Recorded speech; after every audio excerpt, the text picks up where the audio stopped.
The human condition is defined by a deep, relentless war, not against enemies abroad, but against the weakness and illusion within.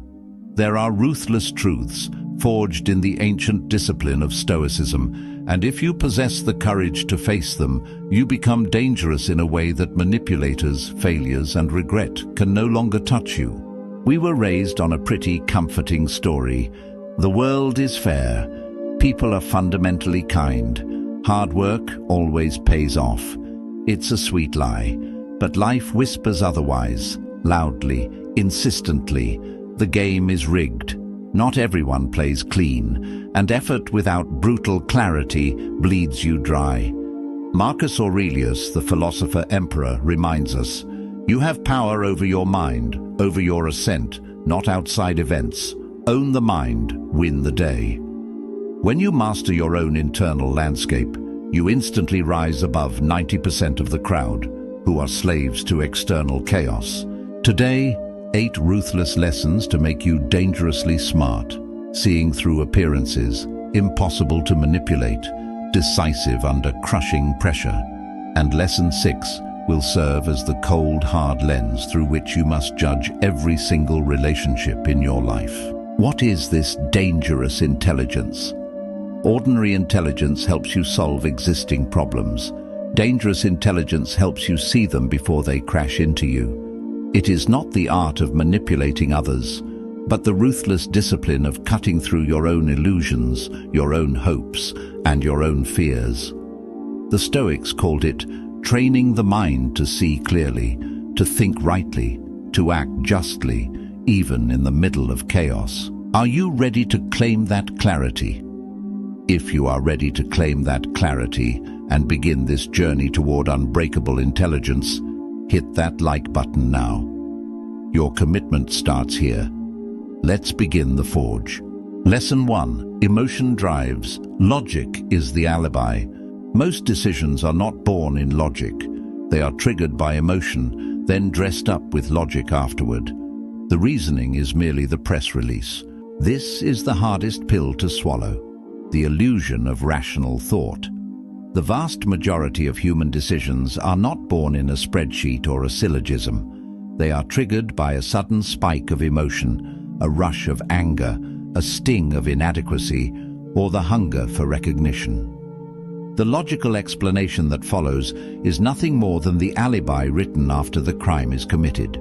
I worked with a man who invested a significant portion of his savings into a high-risk venture.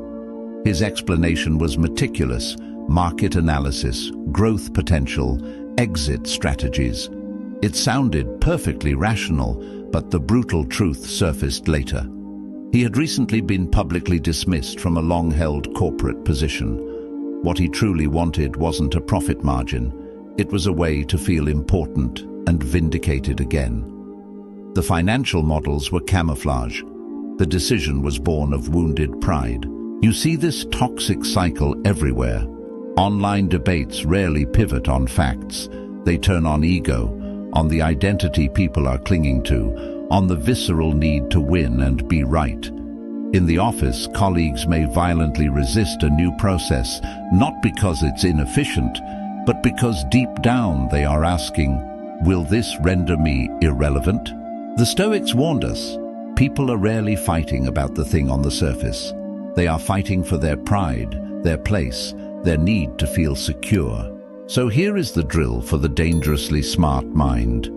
When you feel the rush, anger, excitement, or profound certainty rising inside, you stop. You execute the discipline of ascent. Ask, what am I really feeling right now? Anger? Fear? The hunger to be recognized? And then ask the harder question, what rash decision born of this feeling will I regret tomorrow? And when others flare up, do not attack their logic. Speak to the emotion first. Acknowledge the fear, the frustration, the wounded pride before inviting them back into reason. Say, I hear the weight of your concern, or I see why this feels threatening. That is dangerous intelligence. The ability to read the primal emotion underneath yours and theirs. It is the power to prevent the fire before it burns down the room. Lesson 2. Self-interest is the universal prime mover. Everyone, without exception, acts in their own perceived interest. This is not cynicism, it is the ultimate liberating reality. Once you see this truth clearly, your disappointment in people evaporates. Why? Because you stop demanding that they defy gravity. We like to believe in pure, selfless altruism.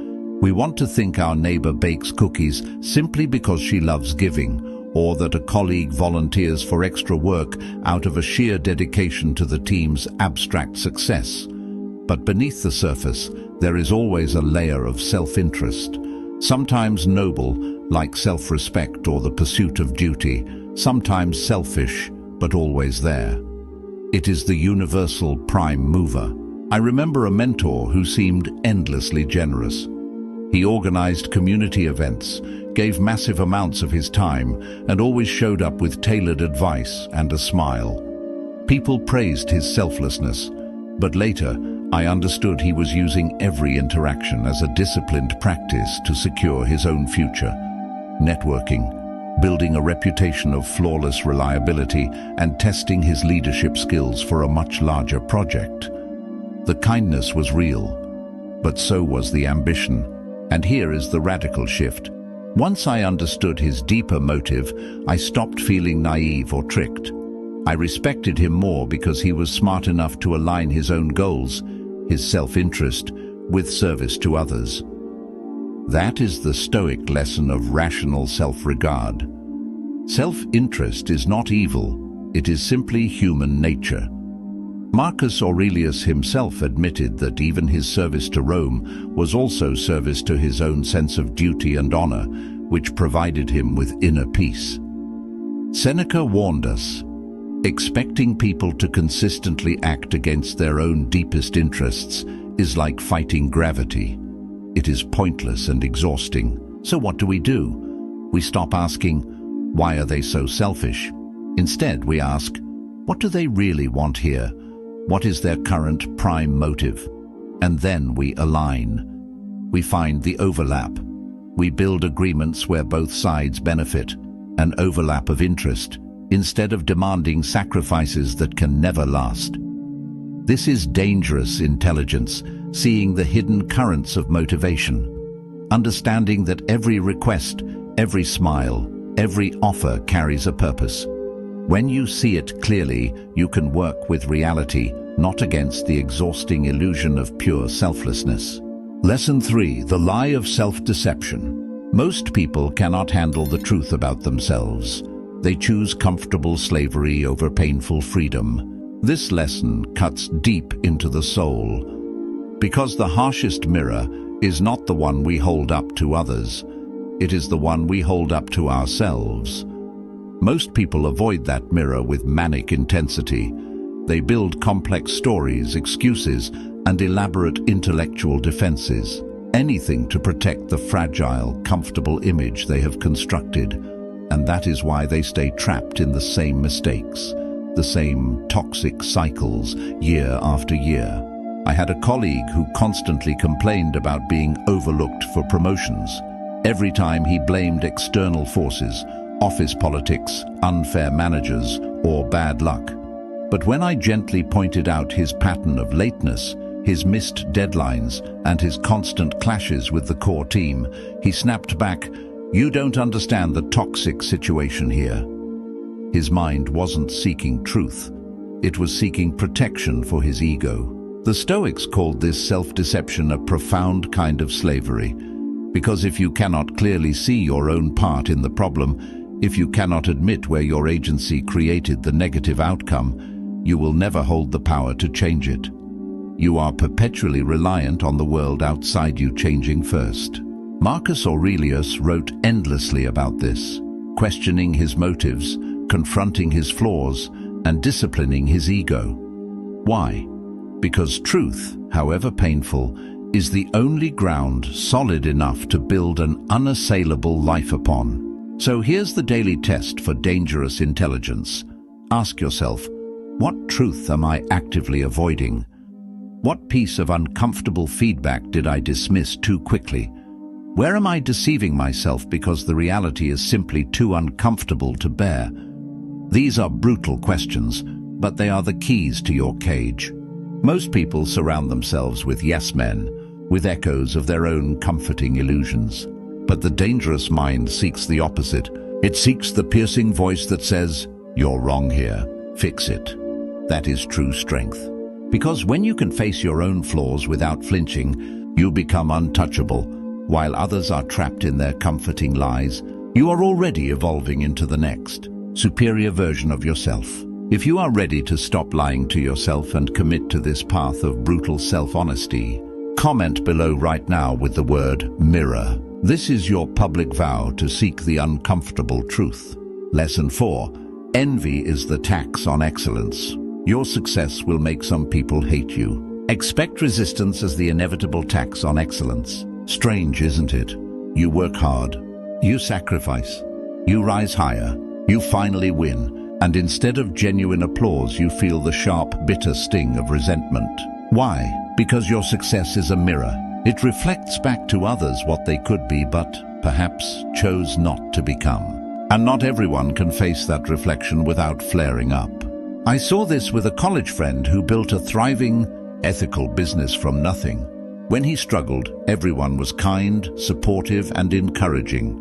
But the moment his company was featured in a national magazine, the tone changed overnight. Jokes about how money must have gone to his head. Rumors about how he just got lucky. People who once celebrated his effort began sharpening knives behind his back. Here's the brutal truth. He hadn't changed. What changed was how his success ruthlessly exposed the excuses of others. Instead of being genuinely inspired, they felt threatened, and that threat manifested as envy, often disguised as criticism or concern. Marcus Aurelius knew this well. Even as the most powerful man in the world, he was surrounded by gossip, betrayal, and envy from those closest to him. His reminder was simple. Very little is needed for a happy life. It is all within yourself, in your way of thinking. In other words, their poison is their burden, not yours.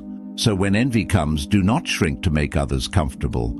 Do not dim your light just because it hurts their eyes. Stand firm. Keep building. Let your work speak louder than their bitterness.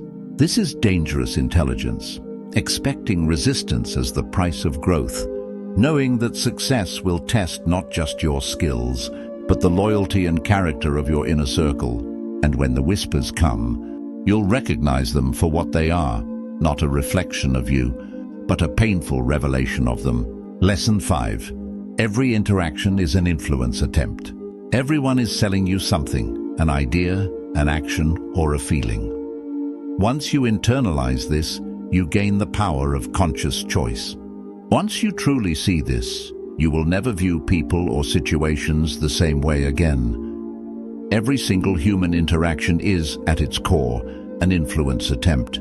Every smile, every story, every gesture, every well-timed question, it is a bid to get you to do, think, or feel something. Sometimes it is obvious, sometimes subtle, but the motive is always there. I once met an old acquaintance for coffee. At first it felt warm, nostalgic.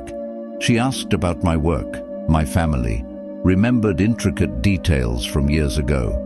I thought, this is genuine friendship. Then, halfway through the reveal, she had joined a new business opportunity, and suddenly all the friendliness was revealed as the sales pitch. The friendship was just the packaging. The real product was my time, my network, or my wallet. And no, she wasn't evil. She honestly believed she was helping. But that's the point. Influence wears many masks. Sometimes kindness, sometimes urgency, sometimes guilt, and often genuine belief. Marcus Aurelius knew this well. Surrounded by generals, advisors, and politicians, each one pushing their own agenda, he trained himself to see through the pitch. His training was to hear not just the words, but the motive beneath the words. That is your impenetrable shield. Don't assume everyone is malicious. Assume everyone has an interest. And once you ask with detached curiosity, What do they really want here? You stop being a passive buyer in the marketplace of influence. You become a conscious chooser. Your co-worker's compliment may be genuine, but it may also be leverage for support at the next meeting. Your neighbor's kind gesture may be genuine, but it may also be an investment in a future favor. It is not paranoia, it is radical clarity. This is dangerous intelligence, refusing to be lulled by surface appearances, choosing with awareness, deciding on your terms, not theirs. When you see the hidden sales pitch behind every interaction, you stop being sold and start living by choice. Lesson 6. Trust patterns, not promises. When people show you who they are through consistent patterns, believe them the first time. This lesson will save you years of wasted trust and inevitable heartache. This is the lesson that must change how you judge every relationship in your life. People are revealing their true nature all the time, in the small details, in how they treat waiters, in whether they keep small, meaningless promises, in the jokes they tell when they think no one important is listening. The signs are always there. What's missing is our willingness to see them, our willingness to set aside hope and face the evidence. I once worked with a promising business partner who loved to slightly exaggerate his role in meetings. At first, I brushed it off, just a little ego. Then came the slightly padded expense reports, small numbers, easy to excuse. I made excuses. He's just excited. Everyone fudges receipts. But years later, when I discovered he'd been systematically negotiating behind my back to cut me out of the company, the truth was illuminated. The truth had been on display the whole time. I just didn't want to believe it, because it would have forced a painful, difficult decision. Maya Angelou said it best. When people show you who they are, believe them the first time. The Stoics lived by this principle of action over assertion. Marcus Aurelius judged not by eloquent speeches or isolated, performative acts, but by consistent, verifiable patterns of behavior. Seneca warned us, hoping someone will fundamentally change their core. Nature is a losing bet. You are fighting human essence itself. So here is the rule for the dangerously smart mind. Trust patterns, not promises. Trust actions, not words. Trust consistency, not explanations. If someone gossips about others relentlessly, they will eventually gossip about you. If they break small commitments, they have the operating system for breaking big ones. If they show disrespect when it costs them nothing, they will show betrayal when the stakes are high. This is dangerous intelligence, refusing to rewrite the story in your head to protect your immediate feelings. Taking people at the evidence of their behavior, not the potential of who they might one day become. When the evidence is clear, you adjust your boundaries, not their excuses. See the pattern, believe it, move accordingly. Lesson 7. Comfort is the enemy of growth. Comfort is not security, it is a soft prison. Voluntary difficulty is the only pathway to strength and resilience. Comfort feels safe, it feels warm. It whispers, stay here, you've made it, you deserve ease. But in truth, comfort is a cage, a soft prison that robs you of strength, resilience, and edge long before you realize you are trapped. I knew a brilliant software engineer. Great pay, flexible hours, work that came easy. For 3 years he was living the dream of ease, but slowly his intellectual edge dulled. New technologies overwhelmed him. Conversations that once excited him now felt heavy and tedious. He hadn't failed. He had decayed, not from hardship, but from ease.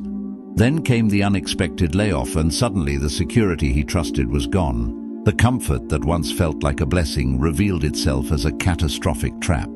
The Stoics understood this existential threat.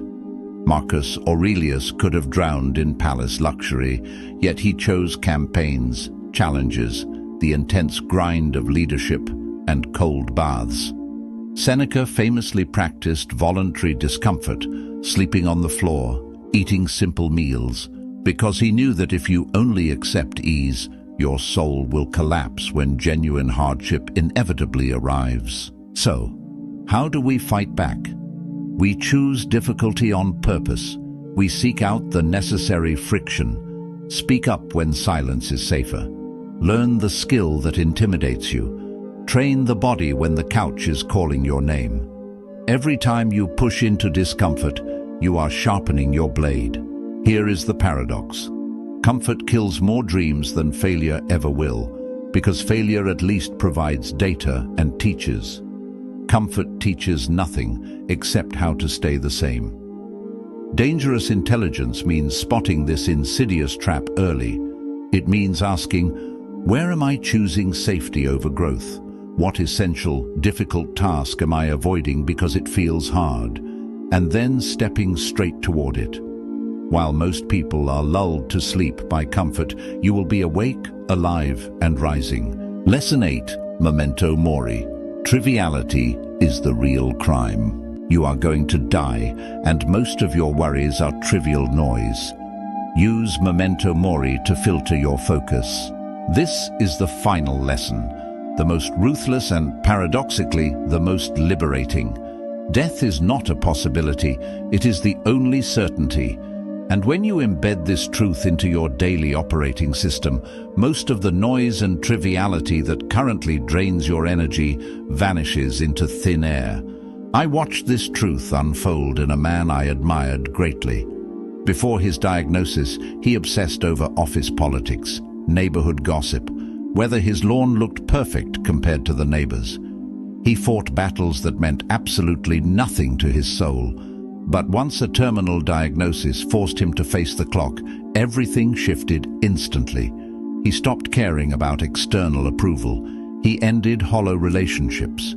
He gave his time only to what truly brought joy, love, and meaning. Ironically, he became freer, happier, and more alive, even as his days grew short. The Stoics called this memento mori, remember death, not to be morbid, but to achieve focus.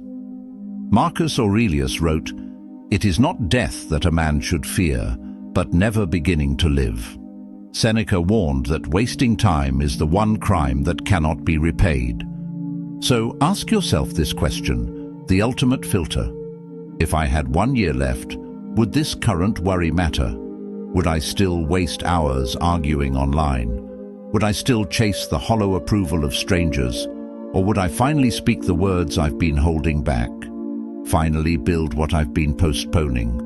Finally live not tomorrow, but now? This is dangerous intelligence, cutting away the trivial, investing your life energy only in what will ultimately matter at the end. While others drown in meaningless anxiety, you walk clear-eyed, unburdened, and urgently alive. Because the truth is brutal, you will die. But within that truth lies your profound freedom. When nothing is guaranteed, everything truly important becomes urgent. And that urgency is the beginning of a life fully, powerfully lived. Conclusion, the vow of clarity. 8 ruthless lessons, each one a philosophical blade that cuts away the illusion, cuts away the fluff, and cuts away the weakness that has held you captive. If you have stayed with me this far, you already carry more clarity and more power than most. Now the question is, will you practice it? Will you choose truth over comfort, discipline over distraction, growth over the illusion of safety? If this journey speaks to the warrior in you, share it, like it, and subscribe so these essential ruthless reminders find you when you need them most. And leave just 3 words in the comments. Your public vow to yourself. Write, "I choose clarity." Let that be your declaration that from today forward, you will see through the fog and live awake.